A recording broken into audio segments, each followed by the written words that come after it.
In this video, we will be looking at creating some hip controls, spinal controls, as well as some knee controls. Now, if I select on the hips here, you might notice that the hips are not actually within the hierarchy of the root or the rest of the skeleton.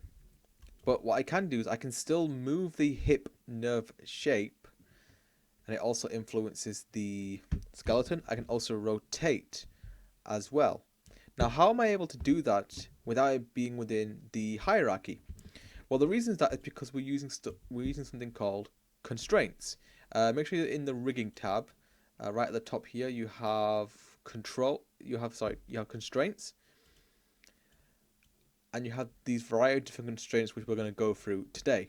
Now, what is a constraint? Well, in Maya, constraints let you constrain or limit or force the position, orientation, or scale of an object to another object. You can kind of impose specific limits, and it's very, very, very useful when it comes to character animation or animation in general. So what I've done here is I've put a number of constraints on the hip. So what I've done is I've constrained this hip controller to the root joint, which allows me to control the root joint by use of these shapes. We have a few of them here. We have point, orientate, aim, and pole vector. These are the kind of main ones that we're going to go through, and we're going to go through these bit by bit. Now, I've already created some pre-made shapes. You can create these by going to create NURBS primitive. You want to create some 2D ones, so like a circle or a square, or if you go to curve tool, CV curve, you can create some kind of shapes that you want. The reason why we use these is because, again, they're not a 3D object. There's no polygon faces, so it's not really taking up any of the render time within the scene. They're just useful 2D objects that will help you move. That will help you use as controllers. So you can kind of create your own if you want. So play around with that if need be. The first thing we're going to do is we're going to create a hip controller, which I've already done, and then we're going to move it into position. Now we want it to be right in the middle of the root controller. So what I'm going to do is I'm going to just turn off my geometry here. I'm going to put on the snap tool. And what I'm going to do is I'm going to move it into position so it's right bang in the middle of that particular joint. Yep. Next, what we want to do then is freeze transformations on the hip. So go to modify freeze transformations. Now, in order to create a constraint, you need to make sure that you select the shape first and then the constraining object second. So make sure that you got the hip selected and then you select the root joint second. So you want to make sure that the constraining object is green. Now, the first thing we're going to do with this is to create a point constraint. So again, make sure you go to constraint, point, and we'll go into the options for a second. And what we can do here is we can maintain the offset. Basically, we're saying that we want to make sure that the joint is in the same orientation or translation as the actual blend shape itself. Sorry, the NURBS shape. We want to set that on. Now, it won't move it at all because, again, this particular shape is at 0, so we won't see any sort of real movement whatsoever. And if we press add, if I now move this shape, it will also move the skeleton. Let me make sure I turn the snapping off for a second. There you go. See? It moves the skeleton around. However, if I try to rotate it, you can see that the skeleton doesn't rotate. Why is that? It's because we haven't applied the orientate constraint. Now, the orientate allows us to rotate the object, and the constraint will also rotate the other object as well. So again, just like how we did with the point constraint, we select the NURBS shape, the root, and you'll know if something is constrained if you select on the root here. You can see that there's a little blue box here. It's saying to us that yes, this is constrained to something, which is obviously the shape here.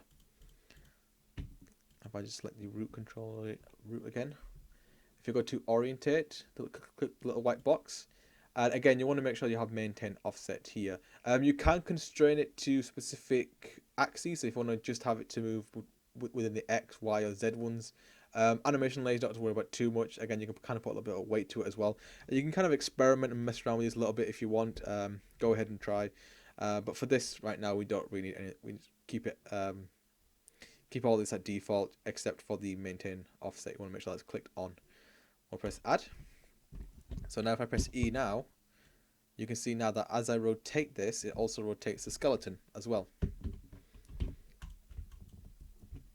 And it's pretty much the exact same with the spinal controls, except with the spine controls, we just want the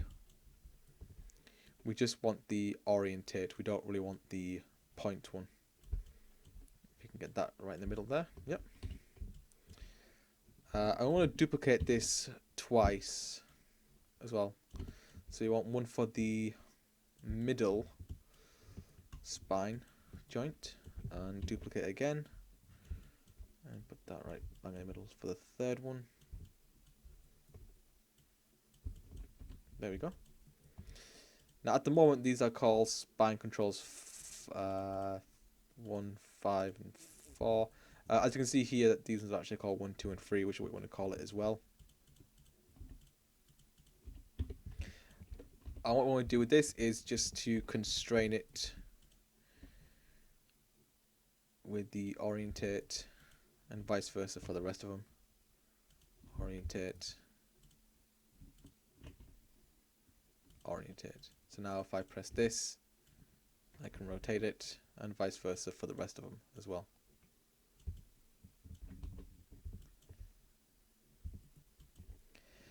Now before we end with these ones, we need to make sure that these spine controls are actually within a hierarchy. So for instance, spine control 5, I'm gonna make it a child of spine control 4, so that way when I select the middle one, it controls the top one as well.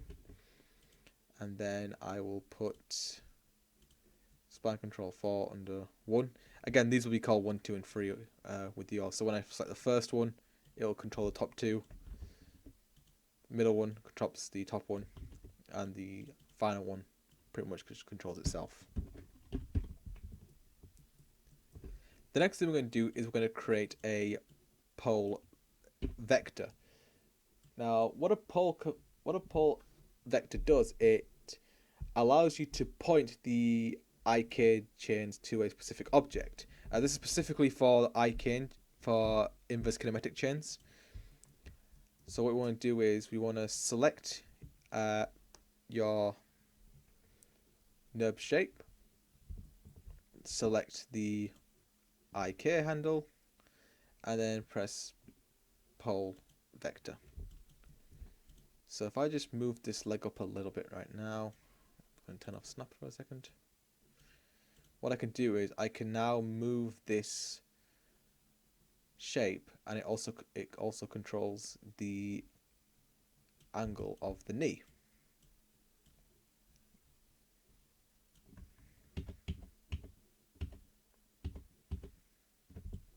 And you would duplicate the shape and do it to the same to the right leg as well. And the last constraint I will show you is the aim constraint. The aim constraint allows you to orientate the object based on another object. Typically it's kind of like aiming it. So if I, for example, move this particular locator, the object would just move according to that locator. So for instance, I'm going to select the locator, then this eye here, go to aim, and if I just move it now, you'll see that it tries to follow the locator as much as possible. It is similar to the pole vector, or the pole vector is similar to the aim. And again, you can kind of see why it's quite useful. You can use it to kind of point fingers or to point eyeballs in specific directions. And I could actually do it again. So if I select the locator and the eye, go to aim, can get them to move both in the same direction. So by the end, what you want to have is something like this. You want to have a hip control, if I find it in the hierarchy, which has a point constraint and an orient constraint. The spine You want 3 spine controllers using just the orient constraint, and you want some knee controllers which will be using the pull vector. And make sure that you do tidy up your hierarchy as well. As you can see, the hip is the parent for all of these. So if I now rotate this, it rotates everything at the same time. And again, it's always important to maintain the hierarchy. Play around with these constraints. You can use them for a variety of different stuff. We will be using these again relatively soon to create some constraints. I think some move or orient constraints for the arms next, and we'll hopefully be able to create some controllers for the arms as well.